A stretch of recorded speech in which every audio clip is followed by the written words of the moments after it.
কি খবর জহুর আক্তার পাওলেপটা দা এইভাবে বসে বসে কি করতেছো? হ্যাঁ কথা বলবে না তুমি আমার সাথে? আরে আমি কি করলাম আবার কথা বলতাম না? কি করছো?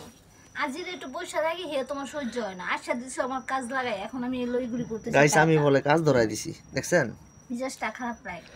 আরে তুমি আমার আজিরা বসে আর দেখতে পারো না, বুঝছো? আমি আরে যে বসে থাকবো তাও দেখতে পারো। আরে বউ বাজারে গেছিলাম, দুইটাই পাইছি, ডাক পাইছি। এর আগেও কিন্তু একটা ডাক পারো নাই, এখন ডাক পারবা।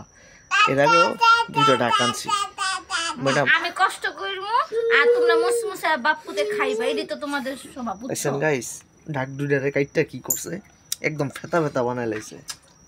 তো তারা কি করা যায়? আমার লাইফে আমি কখনো করিনি, বুঝছো? কিভাবে করে তাও জানি না, তারপর চেষ্টা করছি। এই তুমি যে এই কথাটা কইলা, রান্না কি তুমি খাইছো না, আমরাই খামু? মারবা না, বুঝছো? কাজ করতেছি, আমার হাত মাথা গরম আছে, বুঝছো? আমার মিজাজটা গরম আছে, অনেক চড়া আছে, রাগাইবা না। তো গাইস দেখছেন বাজারতে দুইটা ডাক নিয়ে আসছি, তো কাজ ধরাই দিছি, তারপরও ভালো লাগতেছে না যে না নিয়ে আসছে। সব সময় তুমি এরকম করো, বসে থাকলে তুমি আমার সহ্য করতে পারো না। যাও। যখন খাইবা তখন তো মজা করে এই জিনিসগুলা খাইবা নাকি? হ্যাঁ আমি খাই।